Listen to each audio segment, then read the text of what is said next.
Welcome everyone to Video Chess Training. My name is International Master William Paschall. Please don't forget to like and subscribe to my YouTube channel. Okay, this game is from Zurich Rapid and Blitz Tournament 2016. Super Tournament, I should say. Eventually, Nakamura and Anand finishing first, second place. Kramnik, respectable third. Kramnik, I think, really has a chance in a match against Magnus Carlsen if that ever happened. I would much rather see him face Carlsen than someone like Anand. Kramnik, a great match player. Kramnik over 2,800 at 2,801. Kramnik playing white, Giri playing black. I thought this was one of the more interesting games from this tournament. Vlad plays knight f3, no surprise there. He's been playing knight f3 for 20 years at least, but the next move, g3, years ago everyone would play c4, but I just don't think that white's getting too much in c4, d4, so a lot of players are playing this move order, g3, and I think this is a good choice against a less experienced player who's highly theoretically prepared, like Giri. Kramnik serving himself well, I think, avoiding really deep theory, avoiding tactical positions. Just sort of play like you're playing a booked up computer. g6, bishop g2, and then bishop g7. So black going with the counter fianchetto, kind of a positional approach. I'm sure Kramnik is perfectly happy here.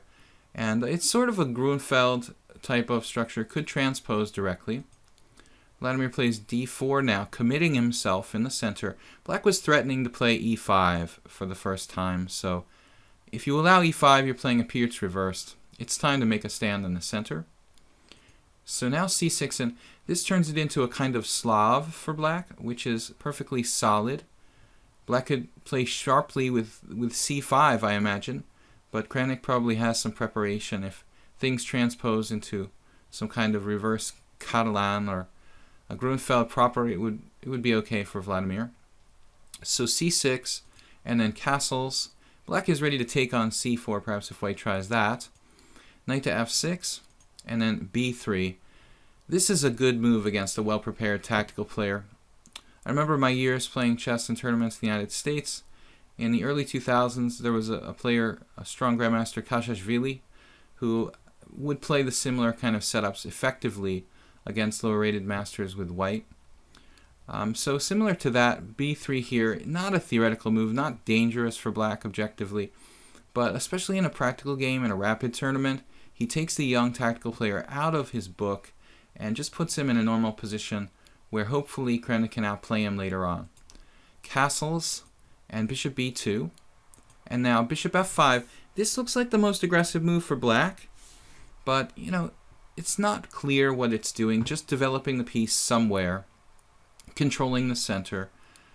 Black isn't necessarily thinking about trying to play like queen d7, queen c8, or bishop h3. If you want to see a plan like that, you can check out my other game in my lecture series here on YouTube. There was a game where Kosenyuk was black, and she tried a similar plan against a strong Grandmaster playing white without success. So this trading off the white squared bishop on g2, not really that necessary here. Bishop on g2 really not doing much on the Slav diagonal. c4 for white. And then a5. This is a good active plan. Probably this kind of position has been reached in some opening treatises and recommended for black. Standard plan, try to play a4, try to break up the white pawns on the queen side. But Kramnik won't have any of it. He plays the best move here, knight to c3. This stops a4 ideas. It does block the bishop on g2. Objectively, black is fine. He could play knight on b to d7 here, but he lunges forward here with knight e4, which is not a bad move. I think it's somewhat consistent. He's opening the long diagonal for his bishop on g7. And I think he's trying to play a4, actually, by getting rid of the knight on c3. So he's delayed his development with the knight on b8, but I think that's part of a kind of normal plan for black. It's kind of ambitious, but not a bad move, delaying the knight. Kramnik now, at this point, he plays c takes d. This is not the only continuation. White could be a little more aggressive with the move knight e5 here. And I think knight e5 would be like trying to provoke some weaknesses. Perhaps black plays f6 and you play knight to d3. You keep some tension. Black creates some pawn weaknesses in the position. This is an alternative that's very realistic for Kramnik, but he chose instead simply c takes d, which stabilizes the center. And had black not played a5, I imagine black would capture back with the pawn on d5. I don't know if he didn't like the weakness of his b5 square, but he exchanged knights first on c3. cd is playable for black, however. There's nothing wrong with it. He plays knight takes c3 instead. Bishop takes c3. White doesn't really have any advantage out of the opening. The only thing he's achieved is not being worse, which is something of an accomplishment if your opponent is really, really booked up. You can get through 10 moves basically with a somewhat boring position, but no disadvantage. There's a chance you can outplay this guy later on. So knight takes c3, bishop takes c3, c takes d5, and interesting feature of this position, I mean, there's 4 bishops on the board, but in such a symmetrically closed, relatively closed structure, the bishops can't do that much. Knights are actually quite valuable pieces here. Now Kramnik plays knight e5, and this is a normal sort of plan in this kind of structure that you might see in a proper fianchetto Grunfeld. Knight e5, hoping to provoke f6 when the knight pulls back to d3. d3 could go to f4 or maybe c5 on the queen's side. And Giri is consistent. He plays knight c6 now, completing his development. But I'm not sure about this move. It would seem that black could try to be more active here with a4. I'm not sure if you can play it, but as a sort of pawn sacrifice, I guess white just takes it in this position. So perhaps it's too early, but knight c6 allows Kramnik to stabilize the pawn structure. Queen d2 now. He could take on c6 right away, but first he plays queen d2. Threatening knight takes c6 and bishop takes a5. So Giri plays a4 now, that it's not defended twice. And Kramnik takes on c6. And this is where things start to get interesting. Just when you think, oh, it'll be a boring draw, Kramnik spots a way to sort of dynamize the position, shall we say. B takes c and b4, fixing and targeting the pawn on c6. Now here, I think Giri, who's played somewhat aggressively here in the opening, doesn't really have anything, but he's not so much worse. Maybe in an uncomfortable position for him. I mean, he loves to play actively. He plays very, very sharp lines, and he's tactically very alert. He may be a little uncomfortable in this semi-boring position, but Kramnik plays b4. This is not the move of someone who's trying to play for a draw. You know, Kramnik is 28-01, but I think that Giri was inconsistent here. He should play a3, because a3 creates imbalance in the position. It doesn't let Kramnik just sit tight, you know, and slowly squeeze and improve. a3 would create imbalance in this position and make it difficult for white, and make white always have to worry about defending his pawn on a2. Not easy to attack the pawn on a3. So I think Giri here clearly should have played a3. Instead, he plays a little bit routinely. Bishop c8. Never know where those bishops belong in this kind of fianchetto Grunfeld type opening. The queen's bishop never sure where on the diagonal it belongs. In this case, it goes all the way back, an extreme plan with bishop a6 in mind. This has positional justification, but it is a little time consuming. And Kramnik, anyway, very happy to move his f-rook to e1. e4, attacking Giri's center. Now, white's made a kind of achievement on the queen's side already, sort of focusing on c6 as a weakness, the only overt weakness on the board at the moment. And now e4, he's challenging black's central pawn. Giri plays bishop a6, which feels active, but at the same time, it just forces white to play a move he was going to probably play anyway, rook e1. And now pawn takes e4. This move may be one of the serious mistakes for black. I'm not sure that Giri has to allow white to have eternal pressure on this pawn on c6. His justification is, after taking here, White takes back with the bishop. Black's justification is basically something like, white has a weak pawn at d4, I have a weak pawn at c6, so it should be kind of balancing out. But it's not that simple, because it seems that the pawn further back, like this one on c6, gives white more squares along the half-open c-file to sort of post minor pieces on and use for pressure. So I think that somehow, in some way, the c6 pawn is a bit weaker than the pawn on d4. Then if you look at the pawn structure as a whole, white has 3 pawn islands and black has 3 pawn islands, but black has 2 isolated pawns, not 1. So this actually lends itself to some problems, although the bishop on b5 is like an enhanced pawn, you'll see. So bishop b5, black could potentially have problems with his e-pawn, his c-pawn, and his a-pawn, whereas white, really just the d-pawn and maybe the b-pawn. Even the b-pawn is going to be reinforced by a3. So rook c1, we start to see the pressure along the c-file. And then e6, not absolutely necessary to play this move, but it's probably a move black wants to play at some point when his e7 pawn, won't constantly be under attack. And then a3, securing the pawn on b4 and fixing the black pawn on a4. I just wonder if Giri shouldn't have played a3 at some point. So queen d6, and now we begin a stage where it appears that Kramnik is slowly improving his position, while Giri doesn't seem to have any plan at all. So Anish Giri here, sort of just lunging around with different kind of moves, not achieving anything concrete, not really clear what he should be trying to achieve, actually. He has a situation where I guess he should put as much pressure on the d4 pawn as possible. But you'll see what happens. Bishop e2. This is a key move. It gives Kramnik access to the idea of rook c5, which is going to be very, very vital for him tactically. Rook fd8, and then this is necessary now, rook on e to d1. Kramnik has to go a tad passive for a moment to defend the d4 pawn. Rook on a to c8. Now this rook is purely passive on c8. Rook c5. This is what I'm talking about by the pawns being in different positions. White has this extra space in front of the backward pawn to use.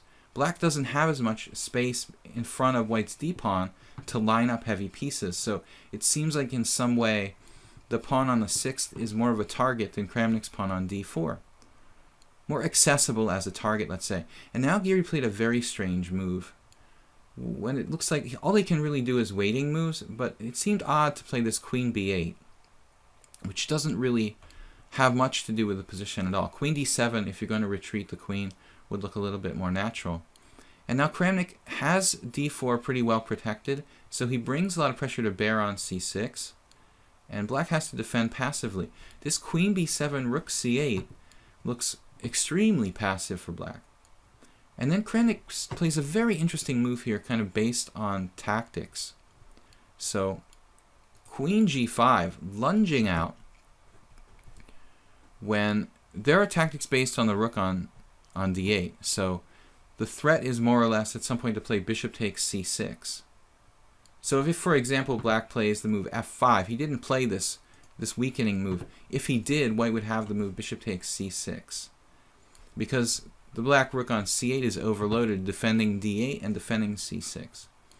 So there's no easy solution. Queen g5 just a move kind of provoking Giri to weaken himself, which he obliges Kramnik here with h6.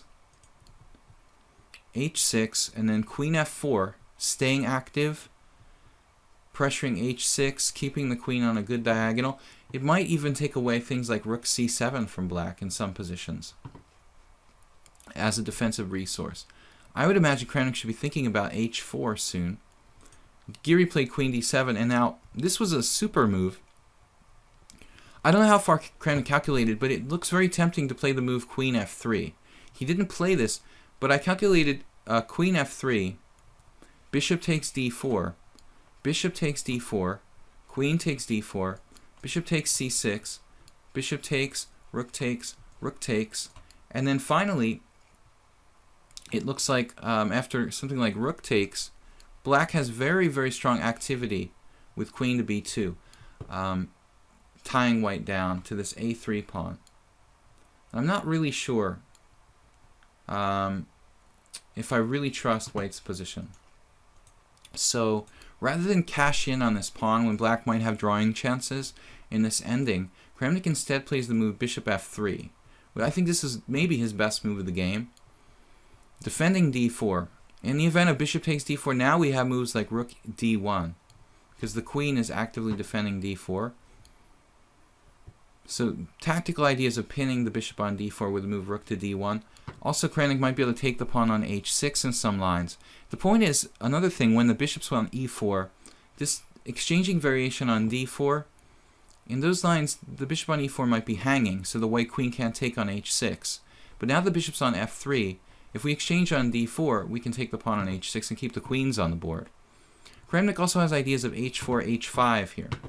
Now Giri, he seems incapable of playing like patiently. He plays g5 here. And then queen e4 was good. Kramnik played queen e3, which is also okay. And then rook c7. And now Kramnik misses a computer shot here, which is pretty cool. He has the move h4. And this was definitely on his agenda. So although it's a kind of computer tactic, it's only a 2-move tactic, and h4 was on the agenda anyway, so I think he should have seen it. If h4, this is quite a strong move. G takes h4, queen f4, threatening a double attack on c7. So white threatens rook takes and bishop on b5, winning a piece. And he also threatens to take the pawn with the queen on h4, further improving his structural advantage. So it's like a double attack based on the rook on c7 and the threat of taking on h4 with the queen. So this is the kind of thing that Kramnik might be capable of finding. Instead, he played just tripling up on the c-file with queen c3, which is also strong, by the way. Look at this, what happened to Giri here. This is what you don't want to have happen in this kind of situation. On the surface, it looks like, okay, white's d-pawn is weak, my c-pawn's weak. It's equal. No, it's not equal anymore, because white is tripled on the file in front of the c-pawn. It's absolute catastrophe what happened here to Anish Giri. And then Kramnik just slowly improving like Michael Adams. Bishop e4, just daring black to play the weakening move f5. Giri waits, queen d6, and then bishop b1, where the bishop has threats of bishop a2 in some lines, but more importantly, Kramnik activates the queen-loaded battery with queen c2. And now Giri just completely freaks out here. I don't know what to recommend, but white's threatening queen c2 maybe, but there's no reason to panic. If it gets to the point where he plays queen c2, you're going to have to bail out with king f8. But here, Giri just plays king f8 right away, which I thought this is unnecessary. And then queen c2, and then a really crazy move. Okay, it's rapid chess. Maybe there was some time pressure, but king e7 is just insane. I mean, to bring the king out in this position, it's not a very closed position, and d5 is just hanging in the position at any moment. So I thought that king e7 is crazy from Giri. Instead of king e7, he has another variation, which is interesting. Bishop takes d4. Obviously, this is dangerous. Bishop takes d4, rook d1, and now e5. And this is critical. Kramnik has the move rook takes e5.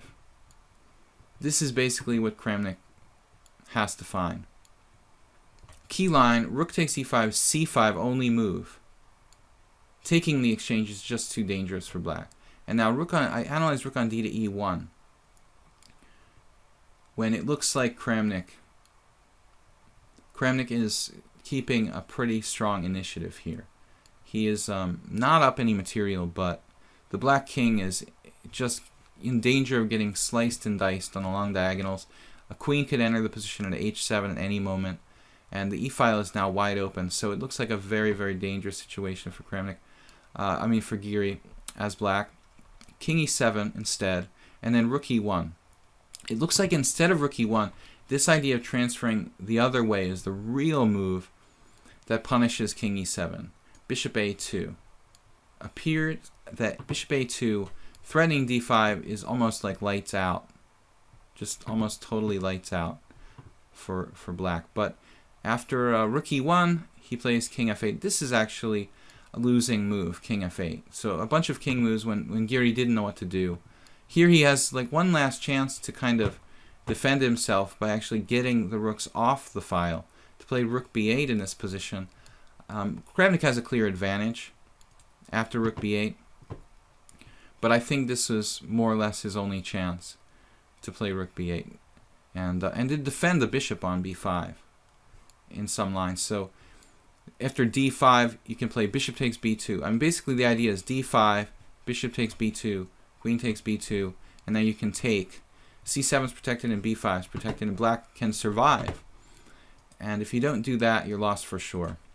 So that's what happened. Giri didn't defend against this threat of d5. After king f8, it's just over. d5, opening up all the lines, that exactly the move that Kramnik needs to open the position for his pieces. The e file, the c file, the long diagonals, Giri cannot take.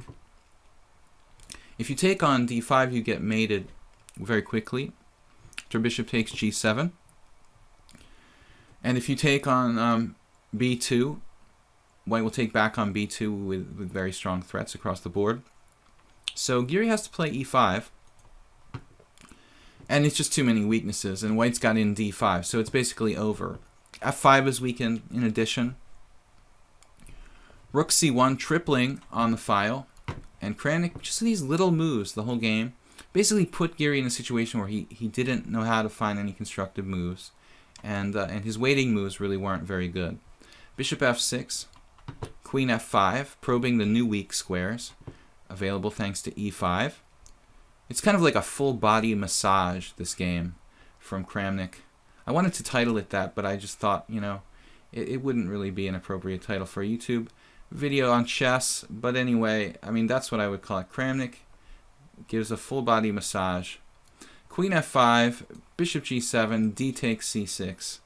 And black's just falling apart, literally, here. Perfect coordination from white. The pawn structure just in tatters. For black's pawn structure, completely in tatters. Look at the structure. h6, g5, f7, e5, a4. Kramnik has two tight pawn islands, and all of his pieces perfectly coordinated. It's like magic. Bishop takes c6, and now Giri will, with like the wicked cheapo here, if b5, I guess bishop e4 could turn the tables in some line. But Kramnik, of course, not going to fall for that. Unless he had seconds left on the clock or something. He plays a very, very solid move here. Queen d3 trading queens is an interesting move. Or trying to trade queens is one move that probably wins very easily. Actually, the queen is black's only good piece in this position. I mean, the bishop on c6 okay, but it's completely pinned. So Kramnik instead plays queen c2. And then Giri has to find some kind of threat. So he plays queen e6. And this is a good practical try, threatening queen h3. And Kramnik again shutting him down with queen f5, queen d6. Kramnik goes a different direction now. Again, probing the new weaknesses created by e5, bishop a2. Kramnik perfectly coordinated. And Giri here getting desperate. Rook takes c6 is going to end the game. So he has basically nothing else than this. Bishop e8. And probably saw nothing he could do. Kramnik trades the queen for the two rooks to break through decisively. Queen takes c8, rook takes c8, rook takes c8, raking bishops, two coordinated rooks, protected passed pawn on b4.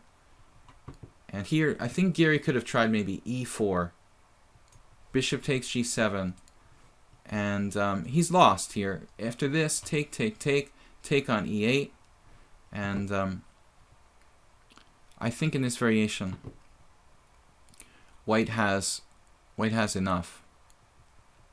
So, still, it was a slightly better try than the game. Queen d2, and it's over quickly. Rook to the 7th, queen takes bishop, rook takes f7 check, bishop is pinned, king g8, rook takes e8 check, king h7, and Kramnik plays the most accurate move here, bishop d5, threatening rook e7, threatening bishop e4.